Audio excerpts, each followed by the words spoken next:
Hello and welcome to this edition of Dr. Clark Reports. I'm your host, Dr. Gary Clark, and my guest is my friend Blair Condoll of Blair Condoll and Associates. And greetings and welcome, my friend. Thanks for having me, Dr. Clark. Yes, sir. It's been a while. How you been? I've been pretty good. Pretty good.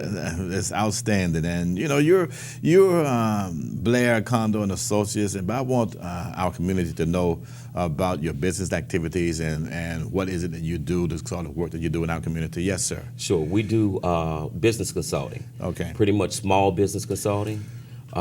We assist you in finding capital to keep your business going. We help you develop a good business plan, point you in the right direction. Most importantly, we connect you. We connect you with people and banks and institutions and things that will help you grow your business and get you off and running. Oh, no, that's outstanding. So I would imagine that in this field that this is now fertile ground, fertile opportunity, because here in the city of New Orleans, this is one of the great communities, so they tell me, right, for entrepreneurship. Yes, sir. We have thousands of small businesses. I mean, okay, every day, you know, we're getting a couple of hundred businesses being created with the Secretary of State's office, and there's nothing better than being an entrepreneur. Even if you have a 9-to-5, there's nothing wrong with having a backup plan. Well, you know, it's interesting because I was listening to the guys that put together FUBU years ago, and they said, you know, for us, by us, and they were saying that, hey, wait a minute, you know, they said, don't quit your day job. They said, because even when you have that, and you're bringing in money, you're bringing in revenue, it is still good to keep your day job. And that was his advice. Right. Yes. And that's great advice. I mean, your day job gives you the freedom and flexibility to dream. You know, it's hard to dream when you're treading water, you know? Yes, sir. It's hard to dream, but when your bills are paid and your lights are on, your air conditioner is working, especially here in New Orleans. Yes. You know, you can afford to dream a little bit and invest in yourself. There's no greater investment than investing in yourself. Well, in terms of the business arrangement, at what point do you say a person should put together the business plan? And I know we want to have it in advance, but when should they begin to say, as soon as they get the idea. Well, you know, ideas Yes, are living organisms. All right. And what I mean by that is that how many times have you heard somebody say, or how many times have somebody has had a thought and they didn't act on the thought, and then the next thing you know, somebody else is implementing that same idea because it's out here in the universe. It's a living organism. All right. And so if you don't act on it, inevitably someone else will come up with that same idea or have that same thought, and they're going to act on it. So the best time to do it is when you first have the thought. All right, I get you. Now, in terms of and I know you say, all right, look, this is what you do. You have a business. You need to put together your business plan, and you want them to come to you when they have the idea, and you actually work with putting together the plan itself? That's correct. That's correct. I will sit down and assist you in drafting it. A lot of people don't have computers or they're not computer savvy, and we will go through the process, and we do a format, and we will cover all the different aspects.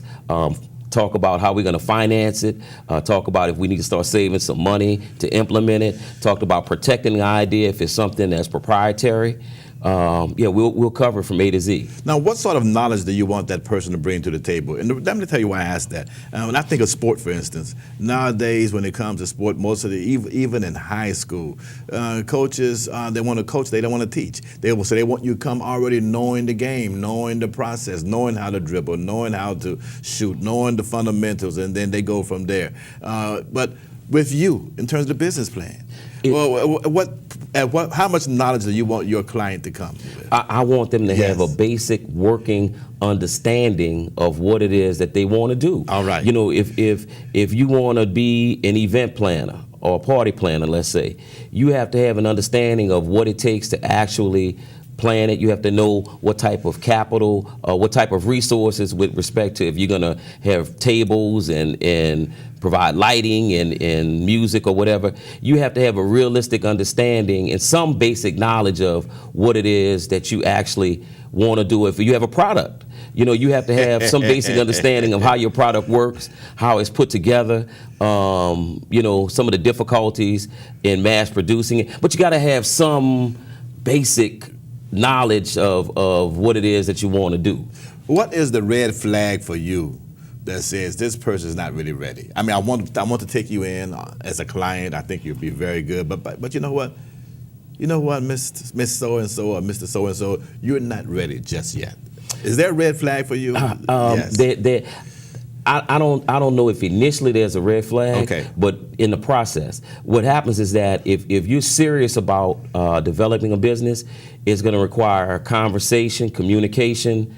You're going to be responding to emails. You're going to be having telephone calls, and if you start just falling off and you stop developing the thought, then you're not really ready for it. You're not really committed to, if you don't have time to meet, and because that's what it takes. It takes collaboration. So you're saying if they don't have the initial time just to meet with you, then there's a problem. Then there's a problem. There's a problem.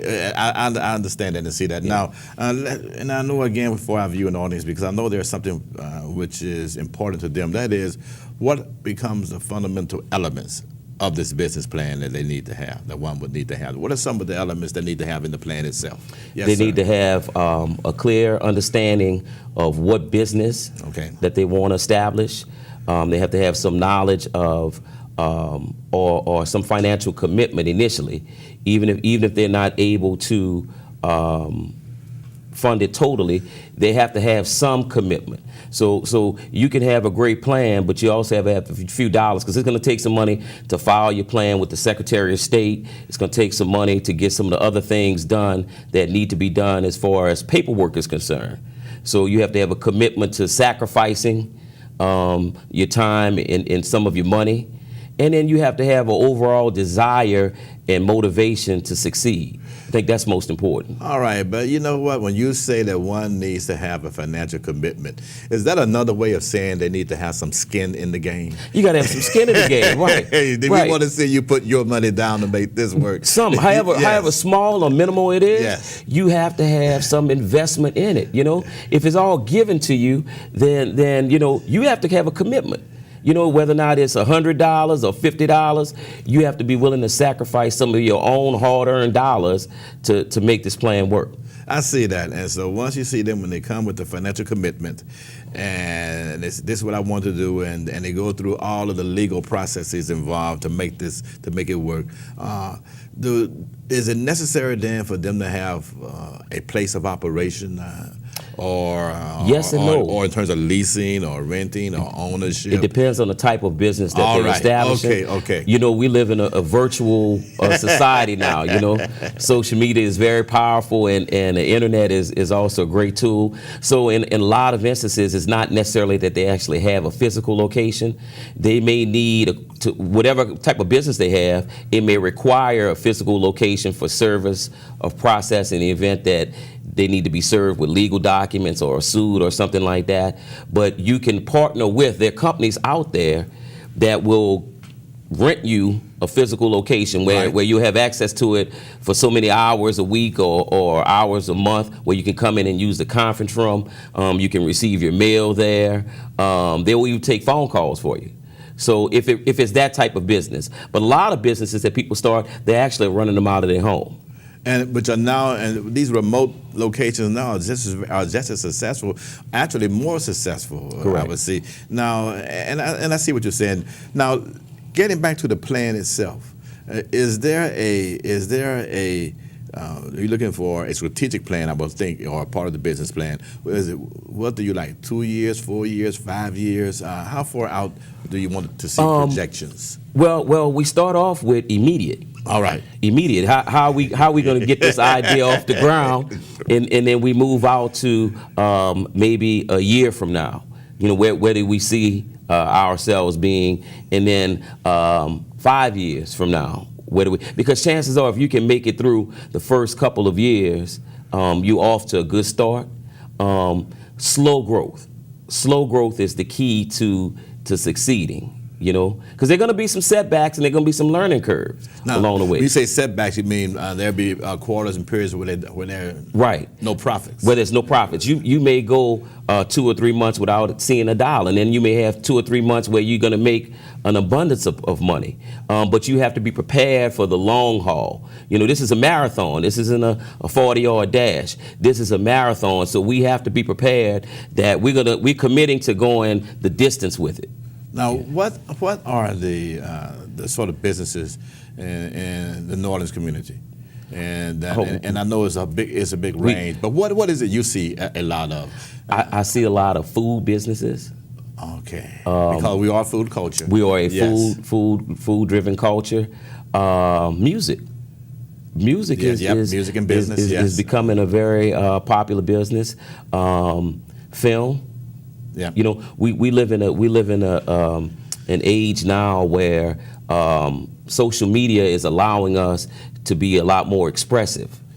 And so with the tools, with the iPhones and the different camera things, we can now shoot a lot of different things and promote a lot of different things ourselves, whereas before we were hoping to get picked up by a network or this one or that one. Precisely. We can do it ourselves now. So I see a lot of people wanting to be shoot little short commercials, films, stuff like that, do media marketing.